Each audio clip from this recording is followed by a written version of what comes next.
Hello, Cancer, Sun, Moon, Rising, and Venus signs. Kamusta kayo? Sana po nasa mabuti kayong kalagayan. Welcome back po sa Star Tarot. Kung bago kayo rito, welcome din kayo. Thank you sa inyong support. I truly appreciate it. God bless you all. Tingnan natin ang mga messages ninyo for today. For Cancer, we have not. Ayan, unsuccessful plans. May mga plans kayo dito na hindi magka-come to fruition, no? And don't worry about that because dahil ibig sabihin yan, maaaring hindi yan meant for you. That's not meant to happen at this time. Maaaring off timing lang yan. Maaari din na that is not for your highest good. Kaya hindi papayagan yan ng divine universe na mangyari, no? Yung mga ganon. Something is brewing dito. Something is brewing for the better, no? Merong pinaplanong, merong binabalak na iba para sa inyo ang divine universe. So we also have Whale, great worry over nothing. And you're worrying about something na hindi naman necessary, no? Nag-aalala kayo, nag-worry kayo about something that is not meant to be, to be worried about. Or hindi naman na kailangan ninyong pag-isipan, no? We have crown, honor, and respect will come to you. Ayan. So, finally, ma-earn na din ninyo ang respect at honor ng ibang tao. For the longest time siguro, this is what you are working on. And ngayon, finally, makukuha nyo na din. For others of you, this is also siguro, promotion for a leadership role. Maaring mailagay na kayo dito sa isang managerial position, no? Cancer, maaring ganun ang ganap. So, congratulations. We also have archway, new opportunities, possibilities, and path opening up for you. Maraming opportunities, no, ang parating sa inyo dito. Depende ito sa inyong sitwasyon. No, it could be in different areas. Maaring opportunity ito to travel, maaring opportunity ito sa trabaho, karera, negosyo, relationship. It could be anything, but there are paths opening up for you sa ngayon. So, napakaganda.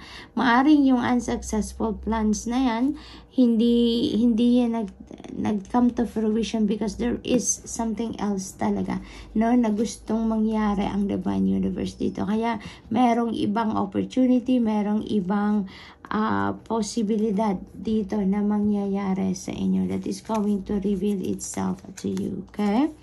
We have vulture, depression, anxiety, worry that someone is against you.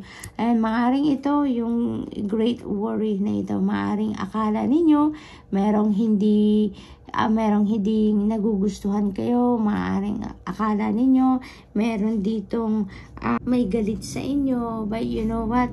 Yan sinasabi dito, great worry over nothing. So most likely wala naman talagang galit sa'yo.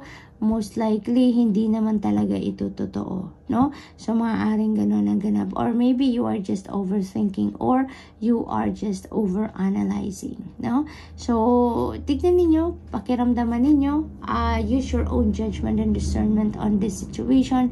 And also, importante na sundin ninyo, pakinggan ninyo, at sundin ninyo kung anong binubulong ng inyong intuition.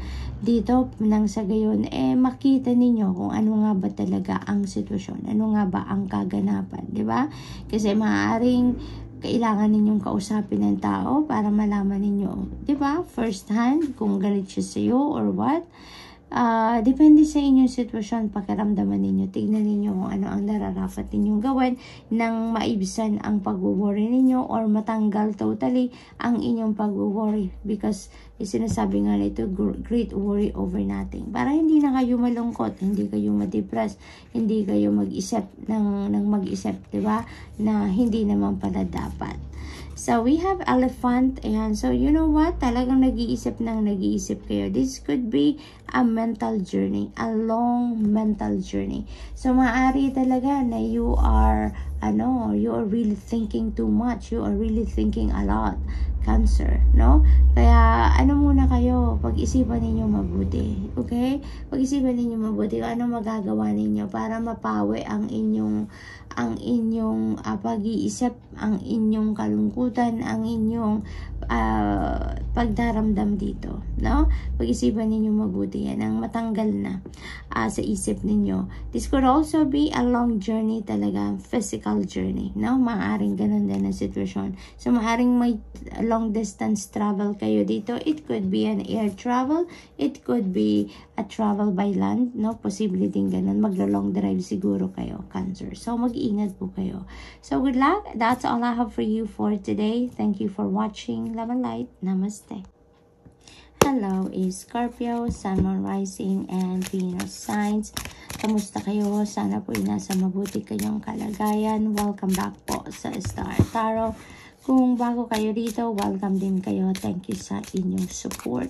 I truly appreciate it. God bless you all. Tingnan natin ang mga messages na for today.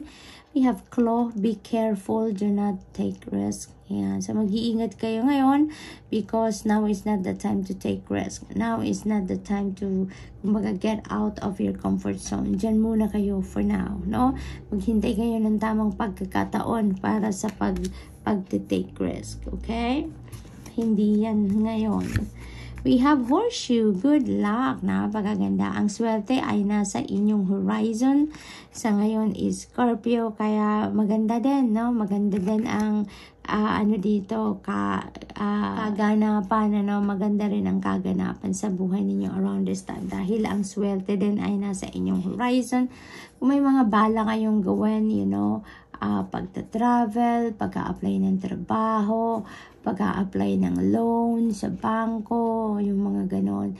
Magandang gawin yan ngayon or may sisimula kayo ng endeavor, no? Kung handa naman na kayo, nakahanda na ang lahat, mas maganda ngayon, gamitin nyo na ang pagkakataon na to para nang sa gayon iswertehin kayo dahil ang swerte ay nasa inyong horizon sa ngayon. So now is the best time to do those things, no? Na kung ano ang kailangan ninyong gawin, diba? So we have first, pay attention to your finances. Ayan, this is a beautiful reminder din para sa inyo na pay attention to your finances, pay attention to your spending, i-monitor ninyo ang paggastos ninyo, i-monitor ninyo ang mga gastusin ninyo, ang budget plan ninyo. Make sure na nasa loob lang kayo ng budget plan ninyo para hindi kayo maka-experience ng pinch or problema sa inyong pangkaperahan. So, ayun, monitor nyo lang ang paggastos versus your budget, no?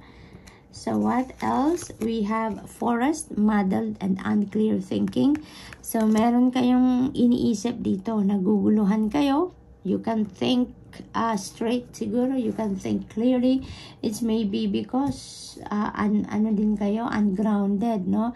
Maaring you have too much on your plate, maaring there are so many things that you are thinking about, there are so many things that you are doing, kaya you are all over the place. Maaring nalilito kayo dahil hindi kayo makapag-isip ng maayos, no? Maaring ganun ang ganap. So you may need to get back the balance in your life, and with that, kapag nakapag-reflect kayo, nakapag-spend time alone kayo, makakapag-muni-muni kayo, and definitely magkakaroon din ng enlightenment kayo, malilinawan din ang inyong isipan, and with that, no, mas makakapag-isip kayo ng maayos, no? So maaring ganun ang ganap dito for some of you. We also have March. Ayan, so maybe may iniisip kayo, no? Plano na gusto ninyong isakatuparan around March. Maaring ganon.